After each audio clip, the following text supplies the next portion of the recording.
அதிகாரம் 2. எபேசு சபையின் தூதனுக்கு நீ எழுத வேண்டியது என்னவெனில், 7 நட்சத்திரங்களை தம்முடைய வலது கரத்தில் ஏந்தி கொண்டு 7 பொன் குத்து விளக்குகளின் மத்தியிலே உலாவிக் கொண்டிருக்கிறவர் சொல்லுகிறதாவது: உன் கிரியைகளையும் உன் பிரயாசத்தையும் உன் பொறுமையையும், நீ பொல்லாதவர்களை சகிக்க கூடாமல் இருக்கிறதையும், அப்போஸ்தலர்கள் அல்லாதவர்கள் தங்களை அப்போஸ்தலர் என்று சொல்லுகிறதை நீ சோதித்து அவர்களை பொய்யரென்று கண்டறிந்ததையும், நீ சகித்து கொண்டிருக்கிறதையும் பொறுமையாய் இருக்கிறதையும், என் நாமத்தின் நிமித்தம் இலைப்படையாமல் பிரயாசப்பட்டதையும் அறிந்திருக்கிறேன். ஆனாலும் நீ ஆதியில் கொண்டிருந்த அன்பை விட்டாய் என்று உன் பேரில் எனக்கு குறை உண்டு. ஆகையால் நீ இன்ன நிலைமையிலிருந்து விழுந்தாய் என்பதை நினைத்து மனம் திரும்பி ஆதியில் செய்த கிரியைகளை செய்வாயாக. இல்லாவிட்டால் நான் சீக்கிரமாய் உன்னிடத்தில் வந்து நீ மனம் திரும்பாத பட்சத்தில் உன் விளக்கு தண்டை அதனிடத்தில் நின்று நீக்கிவிடுவேன். நான் வெறுக்கிற நிக்கோலாய் மதஸ்தரின் கிரியைகளை நீயும் வெறுக்கிறாய். இது உன்னிடத்தில் உண்டு. ஆவியானவர் சபைகளுக்கு சொல்லுகிறதை காதுள்ளவன் கேட்க கடவன். ஜெயங்கொள்ளுகிறவன் எவனோ அவனுக்கு தேவனுடைய பரதீசின் மத்தியில் இருக்கிற ஜீவ விருட்சத்தின் கனியை புசிக்க கொடுப்பேன் என்றெழுது. சிமிர்னா சபையின் தூதனுக்கு நீ எழுத வேண்டியது என்னவெனில், முந்தினவரும் பிந்தினவரும் மரித்திருந்து பிழைத்தவருமானவர் சொல்லுகிறதாவது: உன் கிரியைகளையும் உன் உபத்திரவத்தையும், நீ ஐஸ்வர்யம் உள்ளவனாயிருந்தும் உனக்கிருக்கிற தரித்திரத்தையும், தங்களை யூதரென்று சொல்லியும் யூதராயிராமல் சாத்தானுடைய கூட்டமாய் இருக்கிறவர்கள் செய்யும் தூஷணத்தையும் அறிந்திருக்கிறேன்.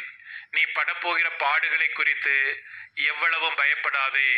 இதோ, நீங்கள் சோதிக்கப்படும் பொருட்டாக பிசாசானவன் உங்களில் சிலரை காவலில் போடுவான். 10 நாள் உபத்திரவப்படுவீர்கள். ஆகிலும் நீ மரண பரியந்தம் உண்மையாயிரு, அப்பொழுது ஜீவ கிரீடத்தை உனக்கு தருவேன். ஆவியானவர் சபைகளுக்கு சொல்லுகிறதை காதுள்ளவன் கேட்க கடவன்.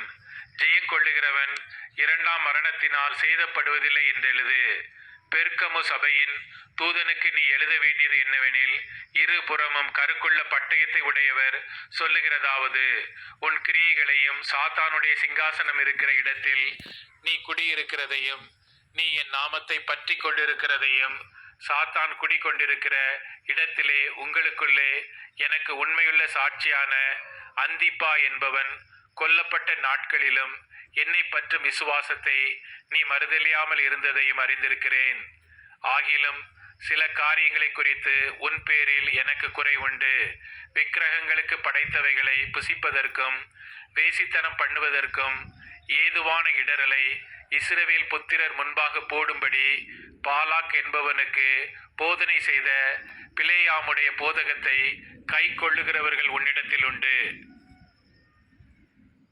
அப்படியே நிக்கோலாய் மதஸ்தருடைய போதகத்தை கை கொள்ளுகிறவர்களும் உன்னிடத்தில் உண்டு. அதை நான் வெறுக்கிறேன். நீ மனம் திரும்பு. இல்லாவிட்டால் நான் சீக்கிரமாய் உன்னிடத்தில் வந்து என் வாயின் பட்டயத்தால் அவர்களோட யுத்தம் பண்ணுவேன். ஆவியானவர் சபைகளுக்கு சொல்லுகிறதை காதுள்ளவன் கேட்க கடவன். ஜெயங்கொள்ளுகிறவனுக்கு நான் மறைவான மன்னாவை புசிக்க கொடுத்து அவனுக்கு வெண்மையான குறிக்கல்லையும் அந்த கல்லின் மேல் எழுதப்பட்டதும் அதை பெறுகிறவனே அன்றி வேறொருவனும் அறியக்கூடாததும் ஆகிய புதிய நாமத்தையும் கொடுப்பேன் என்று எழுது. தியத்தீரா சபையின் தூதனுக்கு நீ எழுத வேண்டியது என்னவெனில், அக்கினி ஜுவாலை போன்ற கண்களும் பிரகாசமான வெண்கலம் போன்ற பாதங்களும் உள்ள தேவகுமாரன் சொல்லுகிறதாவது: உன் கிரியைகளையும் உன் அன்பையும் உன் ஊழியத்தையும் உன் விசுவாசத்தையும் உன் பொறுமையையும், நீ முன்பு செய்த கிரியைகளிலும் பின்பு செய்த கிரியைகள் அதிகமாய் இருக்கிறதையும் அறிந்திருக்கிறேன். ஆகிலும் உன் பேரில் எனக்கு குறை உண்டு. என்னவெனில், தன்னை தீர்க்கதரிசி என்று சொல்லுகிற எசபேல் என்னும் ஸ்திரியானவள் என்னுடைய ஊழியக்காரர் வேசித்தனம் பண்ணவும் விக்கிரகங்களுக்கு படைத்தவைகளை புசிக்கவும் அவர்களுக்கு போதித்து அவர்களை வஞ்சிக்கும்படி நீ அவளுக்கு இடம் கொடுக்கிறாய்.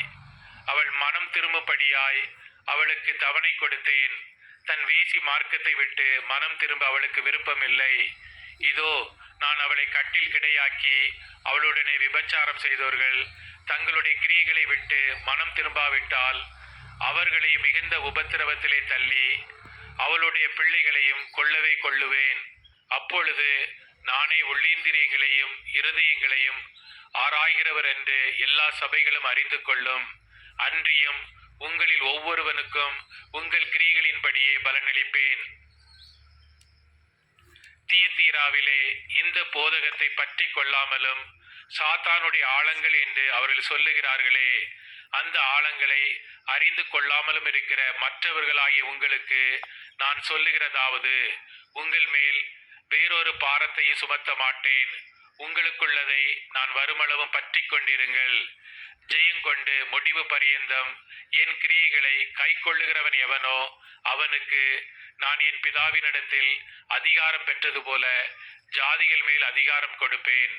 அவன் இருப்பு கோலால் அவர்களை ஆளுவான். அவர்கள் மண் பாண்டங்களைப் போல நொறுக்கப்படுவார்கள். விடிவெள்ளி நட்சத்திரத்தையும் அவனுக்கு கொடுப்பேன். ஆவியானவர் சபைகளுக்கு சொல்லுகிறதை காதுள்ளவன் கேட்க கடவன் என்றெழுது. வெளிப்படுத்தின விசேஷம்